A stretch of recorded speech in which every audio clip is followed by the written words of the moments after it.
Assalamualaikum warahmatullahi wabarakatuh. Salam guru penggerak.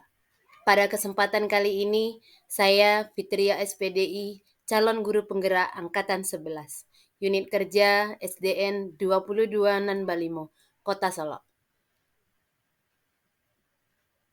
akan memaparkan kesimpulan dan refleksi pemikiran Ki Hajar Dewantara pada tugas koneksi antar materi, kesimpulan dan refleksi modul 1.1.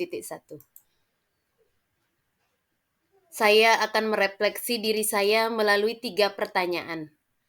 Yang pertama, saya apa yang saya percaya tentang murid dan pembelajaran di kelas sebelum saya mempelajari modul 1.1. Yang kedua, apa yang berubah dari pemikiran dan perilaku saya setelah mempelajari modul ini. Yang ketiga, apa yang dapat segera saya terapkan lebih baik agar kelas saya mencerminkan pemikiran Ki Hajar Dewantara. Dari pertanyaan yang pertama, apa yang saya percaya tentang murid dan pembelajaran di kelas sebelum saya mempelajari modul 1.1. Saya percaya tentang murid dan pembelajaran di kelas ketika saya belum mempelajari modul 1.1. Yang pertama, guru mendominasi pembelajaran atau yang biasa kita sebut dengan teacher center, serta pembelajaran terfokus pada ketercapaian materi atau mengutamakan aspek kognitif anak. Pembelajaran yang saya lakukan adalah hanya mentransfer materi pembelajaran. Saya juga menganggap ketuntasan dalam penyampaian materi lebih penting ketimbang memahami karakteristik murid. Biasanya saya hanya melihat nilai murid dari kognitif saja. Saya juga beranggapan murid sebagai objek pembelajaran, sehingga pembelajaran disebut dengan berpusat pada guru.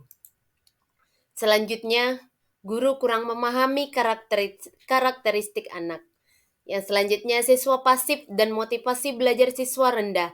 Saya mengira bahwa untuk meningkatkan hasil belajar, siswa yang rendah hanya dapat dilakukan dengan kegiatan remedi. Walau nilai remedial yang diperoleh justru lebih kecil dari sebelumnya. Hal itu bisa saja saya bantu dengan memberikan beberapa tugas kepada anak. Apabila tugas yang saya berikan tidak dikumpulkan dengan tepat waktu, saya akan memberikan hukuman dengan menambah tugas awal dengan tugas yang lainnya. Saya baru menyadari bahwa apa yang telah saya lakukan dapat membuat murid merasa terbebani dan menurunkan motivasinya untuk mengikuti kegiatan belajar di kelas. Selanjutnya, suasana kelas yang tertib, tenang, dan anak-anak yang memahami materi adalah fokus utama guru. Selanjutnya, ini adalah contoh pembelajaran sebelum saya mempelajari modul 1.1, kegiatan belajar mengajar yang terjadi di dalam kelas. Pembelajaran hanya pada guru, anak masih banyak yang duduk diam mendengarkan saja. Meneladan Allah al-alim dalam kehidupan. Dari pertanyaan yang kedua, apa yang berubah dari pemikiran atau perilaku saya setelah mempelajari modul ini? Yang pertama, merubah pemikiran saya bahwasannya guru bukan merupakan satu-satunya sumber belajar. Apapun yang ada di sekitaran murid itu bisa dijadikan sebagai sumber belajar bagi siswa. Yang kedua, pembelajaran berpusat pada anak. Yang ketiga, menghargai setiap karakteristik belajar anak. Karena anak terlahir dengan keunikan yang berbeda-beda, seharusnya kita lebih menghargai bagaimana perbedaan antara anak-anak yang satu dengan anak yang lainnya. Selanjutnya, merubah perilaku. Seharusnya saya melakukan proses pembelajaran secara menyeluruh, bukan hanya aspek kognitif saja, tetapi juga afektif psikomotor, spiritual, sosial, dan budaya. Murid bukan sebagai objek pembelajaran, melainkan subjek pembelajaran. Artinya, murid memiliki kebebasan berekspresi, mengemukakan pendapat, dan berkreasi sesuai dengan metode atau model pembelajaran dan media yang tepat. Guru seharusnya sebagai fasilitator dalam proses pembelajaran. Guru pun harus banyak ikhlas, memiliki kesabaran yang tinggi dengan segala ketulusan hati agar terwujudnya pembelajaran yang menyenangkan dan berpusat pada murid. Selanjutnya, selain itu saya harus banyak lagi mempelajari karakteristik murid Setiap anak dilahirkan dengan kelebihan dan kekurangannya masing-masing. Saya harus menghargai setiap karakter murid dengan memberikan kesempatan untuk mereka tumbuh sesuai dengan kodratnya. Saya menyadari zaman sudah berubah. Murid kita sekarang adalah generasi Z yang hidup di tengah-tengah kecanggihan teknologi. Saya juga menyadari saya bukanlah menjadi satu-satunya sumber belajar bagi mereka. Banyak sumber belajar lainnya yang bisa dimanfaatkan sesuai dengan minat dan bakat murid. Namun, saya tetap berupaya untuk selalu menuntun mereka menjadi fasilitator dan menempatkan murid menjadi subjek dalam pembelajaran untuk mencari dan membangun pemahamannya sendiri. Saya tidak boleh hanya berfokus pada kemampuan kognitif saja, tetapi juga dapat mendampingi murid dalam mengembangkan kemampuan, baik itu kemampuan sosial dan emosionalnya.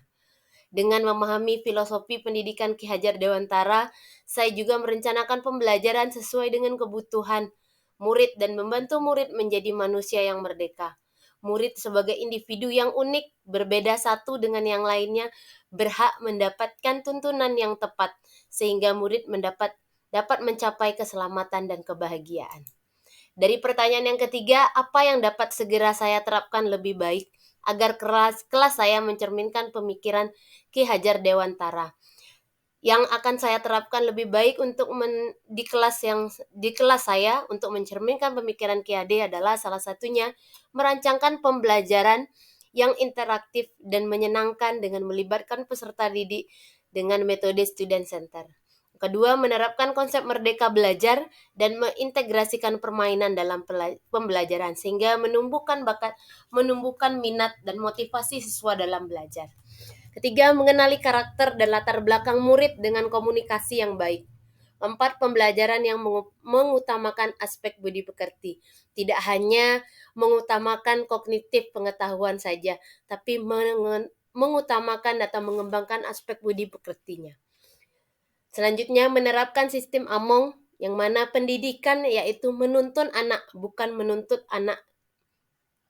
Selanjutnya, pembelajaran yang sesuai dengan kodrat alam dan zamannya.